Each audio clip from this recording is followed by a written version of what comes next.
Terima kasih sudah klik video ini. Tapi jangan lupa guys, klik tombol subscribe karena subscribe itu gratis. Dengan subscribe kamu support channel ini terus untuk upload hampir setiap hari. Ingat, subscribe itu gratis, gak ada ruginya kamu klik tombol subscribe guys. Selamat menonton. Liputan6.com, Purworejo, ratusan orang di Desa Pogung Juru Tengah, Bayan, Kabupaten Purworejo, Jawa Tengah, berpakaian ala Keraton Jawa, melakukan kirap, menjadi pusat perhatian warga hari itu. Mereka membawa bendera dan panji-panji yang diaku dari Keraton Agung Sejagat. Setelah deretan panji-panji, beberapa orang berseragam hitam jalan berjejer menabuh alat musik. Sejumlah pria lainnya, berbaju warna emas dan selendang merah, membawa tombak berjalan di urutan selanjutnya.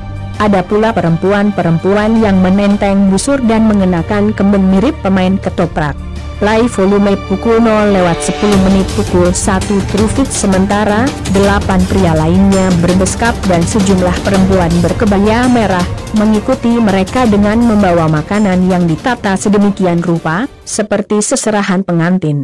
Gunungan makanan juga ikut diarak dalam acara tersebut. Tak berapa lama terlihat seorang pria berbaju merah tengah menunggang kuda. Dia kemudian tersenyum kepada warga dan melambaikan tangan. Dada, sambut warga sembari membalas lambaian tangan pria yang kemudian diketahui bernama Toto Santosa Hadiningrat itu. Kemunculan Keraton Agung Sejagat itu kemudian membuat heboh warga Purworejo yang lain. Apalagi, video acara Wilujengan dan kirap budaya yang mereka gelar pada Jumat Minggu tanggal 10-12 Januari 2020, menjadi viral di dunia maya. Penasihat Keraton Agung Sejagat, Resi Joyo Diningrat, mengaku Keraton Agung Sejagat bukan aliran sesat seperti yang dikhawatirkan masyarakat. Dia mengatakan, Keraton Agung Sejagat merupakan kerajaan atau kekaisaran dunia yang muncul karena telah berakhir perjanjian 500 tahun yang lalu, terhitung sejak hilangnya kemaharajaan Nusantara, yaitu Imperium Majapahit pada 1518 sampai 2018. Kerajaan tersebut dipimpin seseorang yang dipanggil Sinuhun, yaitu pria berkuda dalam kirap hari itu, Toto Santosa Hadiningrat. Dia memiliki istri siri yang dipanggil Kanjeng Ratu Diah Getarja dengan nama asli Fani Aminadia. Pengikut Keraton Agung Sejagat ini dikabarkan mencapai 450 orang dan sebagian besar dari Yogyakarta. Masyarakat pun kian resah. Tak mau keresahan ini berlangsung lama, Direktorat Reserse Kriminal Umum Polda Jateng turun tangan. Polisi lalu berkoordinasi dengan jajaran Universitas Diponegoro, Undip, Semarang, untuk melakukan kajian. Sinuhun dan Seng Ratu dipaksa turun tahta. Polisi menangkap keduanya. Penangkapan dilakukan karena ada banyak keluhan dari masyarakat terkait adanya penarikan uang dan kegiatan ritual yang disertai pembakaran kemenyan, kata Kapolda Jateng Irjen Riachkoamoza Dahniel. Raja dan Ratu Kerajaan Agung Sejagat kita tangkap di Reskrimum kemarin di sekitar lokasi yang dijadikan kerajaan, lanjut Riachko di Semarang, Selasa, Rabu, 15 Januari 2020. Polisi pun menyita sejumlah barang bukti dokumen yang diduga dipalsukan pelaku serta buku tabungan.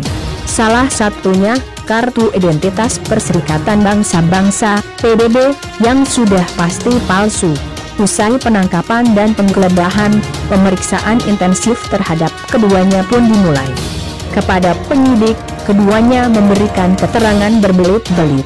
Mereka juga bersikukuh pada ceritanya tentang Keraton Agung Sejagat.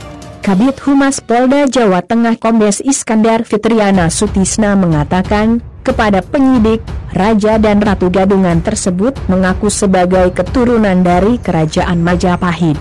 Kemudian mereka mendirikan Keraton Agung Sejagat pada 2018. Pendirian Kerajaan Agung Sejagat merupakan ide Fani. Ide awalnya, kerajaan ini hendak didirikan di Yogyakarta. Namun, ada penolakan dari masyarakat. Terlebih, mayoritas masyarakat Yogyakarta masih mengagungkan Kesultanan Ngayogyakarta Hadiningrat Fani Aminadia alias Diah Getarja atau Kanjeng Ratu. Saat hendak dimasukkan ke Seltahanan Polda Jateng, foto, Flek Wahyu Liputan 6.com, mereka kemudian menceritakan tentang perjanjian Kerajaan Mataram dengan Portugis. Kerajaan Mataram sebagai Majapahit membuat perjanjian dengan Portugis pada 1518. Perjanjian itu berisi tentang penguasaan rempah-rempah selama 500 tahun. Setelah 500 tahun, tidak ada lagi ikatan dari Portugis. Dari situlah, Fani mengaku mendapat bisikan untuk mendirikan Kerajaan Mataram kedua. Kemudian, tercipta Keraton Agung Sejagat. Jatuhnya 500 tahun ini di tahun 2018. Makanya mereka setelah berakhirnya 500 tahun itu punya inisiatif yang katanya mendapatkan wangsit mendirikan Kerajaan Mataram kedua, ujar Iskandar menirukan pengakuan Toto dan Fani. Menurut polisi, keduanya sudah menyusun dengan matang struktur organisasinya. Susunan itu dirancang dengan detail. Contohnya, pimpinan tertinggi ada di tangan raja. Sementara, di bawah raja ada 13 menteri yang membawahi gubernur-gubernur dan lurah. Artinya, ini orang terlalu pintar, kata Iskandar. Lalu, bagaimana bisa keduanya mempengaruhi masyarakat untuk bergabung Keraton Agung Sejagat? Berdasar penyidikan polisi, mereka merekrut orang-orang yang berpengetahuan sempit. Juga mengiming-imingi warga akan diangkat sebagai pengurus kerajaan dengan gaji dalam bentuk dolar. Karena menurut dia punya tabungan di Swiss dalam bentuk dolar, kata Iskandar. Namun, sebelum mendapatkan gaji yang terkesan wah itu, setiap calon pengikutnya diminta menyetor uang Rp 3 juta sampai Rp 30 jutaan. Jadi sudah ada yang menyetor sampai setahun pun tidak dapat jabatan, tutur Iskandar. Dengan jumlah pengikut ratusan, ada dugaan uang yang diraup pasangan nikah siri itu tak sedikit. Polisi mengaku masih menghitung jumlah uang yang terkumpul dari hasil penipuan tersebut. Untuk menguak motif Toto dan Fani mendirikan kerajaan dan mencari pengikut, polisi akan memeriksa kejiwaan keduanya. Nanti dimintakan keterangan dari psikologi, artinya kalau dinyatakan gila ya tentu perkara ini tidak bisa diteruskan, kata Iskandar. Yang jelas, lanjut dia, dari kacamata hukum perbuatan Toto dan Fani memenuhi unsur pidana. Ini sesuai dengan pendapat sejumlah ahli yang dimintai pendapat oleh kepolisian. Ini pidana murni, kata Iskandar. Oleh karena itu, polisi menjerat Toto dan Fani dengan pasal 378 Undang-Undang Nomor 1 Tahun 1946 tentang Peraturan Hukum Pidana tentang Penipuan, serta pasal 14 UU yang sama tentang menyiarkan berita bohong atau tidak benar yang meresahkan warga masyarakat. Itu ancamannya 10 tahun, kata Iskandar. Mengaku Presiden tahu Liputan 6.com kemudian mencoba mencari informasi dari salah satu pengikutnya. Linda, seorang warga Sleman, mengaku terlibat dalam keanggotaan Keraton Agung Sejagat itu. Ia disebut sebagai punggawa kerajaan. Ini nyata loh, bukan hoaks. Kerajaan Agung Sejagat muncul sebagai pelunasan janji 500 tahun runtuhnya Kerajaan Majapahit tahun 1518, ujar Lindo melalui sambungan telepon. Lindo juga mengatakan, munculnya Keraton Agung Sejagat itu untuk menyambut kehadiran Sri Maharatu, Maharaja Jawa kembali ke tanah Jawa. Menirukan ucapan Toto yang menunjukkan sejumlah dokumen, Linda menyebutkan, Keraton Agung Sejagat sudah didaftarkan di Mahkamah Internasional. Sengaja mengambil lembaga dunia karena kerajaan ini akan menjadi pusat kekuasaan dunia. Tinggal disahkan oleh Mahkamah Internasional, kata Linda. Tak hanya itu, Linda juga menyebut, para pejabat sudah tahu tentang hal ini, termasuk Presiden Joko Widodo atau Jokowi. Lindo mengaku tak tahu proyeksi kerajaan ini akan seperti apa jika benar-benar mendapat pengesahan. Ia tak berani mendahului para konseptor kerajaan. Pak Toto ini kan punya darah Raja Solo, dan istrinya juga terah Raja Yogya, kata Linda. Apakah nasib para punggawa Keraton Agung Sejagat itu akan bernasib sama dengan anggota Gavatar setelah Seng Raja dan Seng Ratu ditangkap? Saya yakin tidak. Gusti Allah sudah menghendaki munculnya kerajaan ini, tutur Ling demi kekuasaan dan pengakuan. Perbesar Totok Santoso Hadiningrat serta Kanjeng Ratu alias Dian Gitarja mengendarai kuda dalam rangkaian kirap deklarasi. Foto, liputan 6.com FBR Prayitno IG, antropolog dari Universitas Gadjah Mada, UGM, Sri Edi Ahimsa mengatakan, tak menutup kemungkinan kemunculan Keraton Agung Sejagat ini hanya untuk memperoleh kekuasaan. Dia menduga Toto Santosa Hadiningrat banyak terpengaruh oleh kebanggaan masa lampau Jawa. Tujuannya kekuasaan, dia ingin meniru raja di masa lampau, kata Sri Edi kepada liputan 6.com di Jakarta, Rabu, 15/1/2020. Sebenarnya, lanjut dia, mendirikan keraton baru dengan tujuan kekuasaan sangat biasa terjadi di masa lalu. Bukan hanya di Jawa, hal ini pernah terjadi di Sulawesi, bahkan Asia Tenggara. Jika keraton baru tersebut semakin besar, maka bisa menjadi pesaing bahkan meruntuhkan keraton yang sudah ada sebelumnya. Setelah modernisasi, kerajaan-kerajaan tersebut runtuh, kecuali kerajaan Yogyakarta. Namun, bukan berarti orang-orang yang memiliki orientasi mendirikan kerajaan baru ikut hilang. Seseorang yang ingin mendirikan keraton itu, kata dia, biasanya merasa sebagai keturunan keraton. Biasanya mereka merasa punya keturunan keraton, ujar Sri Edi. Celakanya, orang-orang ini biasa memberikan sumber daya ke masyarakat sekitar atau kerabatnya, hingga rela menjadi pengikut. Misalnya dia punya tanah, lalu pengikutnya diberi tanah, atau pekerjaan. Saya curiga dia, Toto Hadiningrat, punya tanah luas, sementara pengikutnya buruh taninya, kata Sri Edi. Menurut dia, pendirian Keraton Agung Sejagat sebenarnya tak masalah selama tidak mengganggu. Yang jadi masalah, sambung dia, Toto mengklaim sebagai raja. Ini nantinya jadi politik, dikhawatirkan akan mengganggu kekuasaan yang sah, ujar Sri Edi.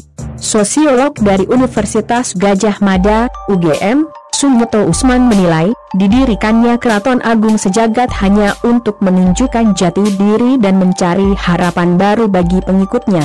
Dia menduga, Toto dan pengikutnya sulit beradaptasi dengan sosial ekonomi yang berkembang sangat cepat dalam menghadapi perubahan politik, ekonomi ada kepanikan yang luar biasa. Akhirnya mereka membuat identitas, kata dia. Harapannya, ujar Sunyoto, keberadaan mereka akan diakui oleh elit politik sebelum polisi menyebut ada iming-iming keluarga yang bersedia jadi pengikut. Dia sudah menebak, Toto menggunakan materi untuk pemanis. Tidak mungkin sukarela bergabung.